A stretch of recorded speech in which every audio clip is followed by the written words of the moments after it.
हाय दोस्तों, Friday stories में आपका स्वागत है। आज की कहानी करण पटेल की है, तो चलिए सुनते हैं करण की कहानी। माय नेम इज करण पटेल। मैं मुंबई के अंधेरे इलाके में रहता हूँ। ये बात मैं 2009 की कर रहा हूँ, जब मुझे जॉन्डिस हुआ था और मुझे लायन करतार सिंह हॉस्पिटल में एडमिट किया था। मुझे एडमिट हुए 2 दिन हो गए थे। फिर आई दूसरे दिन के शाम की बात। मेरे बाजू वाले कमरे में एक लड़की पेशेंट लाई गई थी जो रत्नागिरी से आई थी। उसके पेरेंट्स रो रहे थे। उन्हें कुछ समझ नहीं आ रहा था कि उनके बेटे को हुआ क्या है। वो आग में जलते भट्टी की तरह गर्म हो गई थी बुखार में। वो अपने बाल नोचे जा रही थी। उसका वेट बलून जितना कम हो गया था। वो इतनी सिकुड़ गई थी कि उसकी कमर तक झुक गई थी बीमारी से। उस लड़की के रिश्तेदार यहाँ अंधेरी में रहते हैं, इसलिए उसे रत्नागिरी गांव से यहाँ लाया गया था इलाज के लिए। मुझे बहुत अच्छे से याद है कि उस दिन मैं थोड़ा जल्दी सो गया था, कुछ 10 बजे के आसपास। फिर मेरी आंख 12:45 बजे तक खुल गई। मेरे बाजू वाले कमरे में जिस लड़की को एडमिट किया था वो जोर जोर से चिल्लाने लग गई। वो सिर्फ 16-17 साल की रही होगी, पर उसकी आवाज इतनी डीप आ रही थी जैसे 100 हट्टे खट्टे आदमी एक साथ चीख रहे हो। मैं अपने रूम से निकल कर गया और उसके रूम के दरवाजे के बाहर खड़ा होकर देखने लगा। उसके पास कोई नर्स जाने के लिए रेडी ही नहीं थी, क्योंकि जो उसके पास जाने लगता वो उसे काटने लग जाती। उसे उस बेड पर बांध के रखा गया था। वो बार बार चिल्ला रही थी कि मुझे यहाँ से जाना है, मुझे छोड़ दो। उसकी ये हालत देखकर तो मैं भी डर गया था।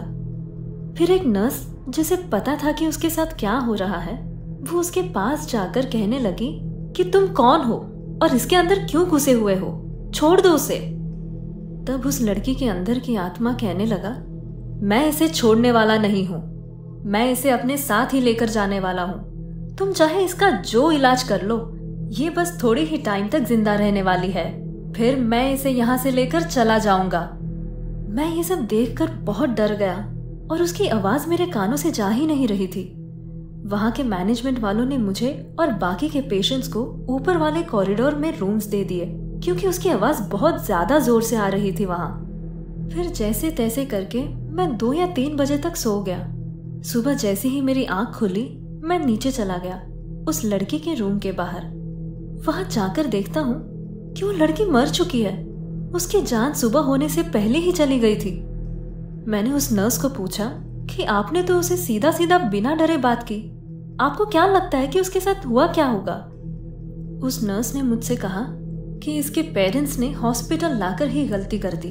उसे अगर पहले ही कोई तांत्रिक या बाबा के पास ले गए होते तो वो शायद मरती नहीं। उसके अंदर एक बहुत बुरी आत्मा ने बसेरा कर रखा था, जो उसकी जान लेकर ही उसकी बॉडी से निकली। ऐसे हालत में कभी कोई हॉस्पिटल मदद नहीं कर पाता। ये सब सुनकर तो मैं दंग रह गया और वहां उसके रिलेटिव्स को देखने लगा। वो सब रो रहे थे। वहां बैठी एक लड़की जो उसकी रिलेटिव थी, उससे मैंने पूछा कि ये सब हुआ कैसे। उसने बताया कि वो, मैं और हमारे 4 और फ्रेंड्स हमारे गांव के जंगल में ऐसे ही घूमने निकले थे शाम को। फिर वो थोड़ा आगे चली गई और गुम हो गई। हम सब उसे ढूंढने लगे, लेकिन वो कहीं नहीं मिली। फिर हमने उसके घर वालों और गांव के लोगों को बताया। शाम से लेकर रात तक आधा गांव उसे ढूंढने लग गया। फिर वो एक कुएं के पास में सोई हुई मिली। उसे उठाकर गांव वाले घर लेकर आए। उसे बहुत बुखार आ गया था। उठने के बाद वो एक ही बात बताने लग गई, वो मुझे नहीं छोड़ेगा, वो मुझे नहीं छोड़ेगा। बस इतना ही बोलते रह गई वो कांपते कांपते। उसके घर वालों को लगा कि ये बुखार में डर के कारण ये सब बोलने लगी है। बुखार जाने पे वो ये सब बोलना भी बंद कर देगी। उसका बुखार 2 दिन तक था और उसकी हेल्थ बदतर से बदतर होने लग गई। तब उसे यहाँ इस हॉस्पिटल में लाया गया था और अब उस नर्स की बात सुन के लगने लगा है कि हमने सही में हॉस्पिटल में लाकर बड़ी गलती कर ली। अब वो हमारे साथ है ही नहीं। उसके अंदर कौन सी आत्मा आई थी वो किसी को नहीं पता। बस सबको अभी ऐसा लगता है कि उस जंगल में उसके अंदर वो आत्मा किसी कारण उसके अंदर घुसी और 3 दिन में उसे मार कर चली गई।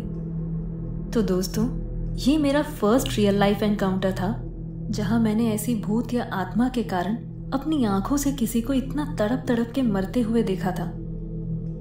अगर आपके साथ भी कोई ऐसी रियल लाइफ इंसिडेंट हुई हो तो आप हमें अपनी स्टोरी मेल कर सकते हैं। मेल आईडी है fridaystories1606@gmail.com। लिंक डिस्क्रिप्शन बॉक्स में दी गई है। Thank you.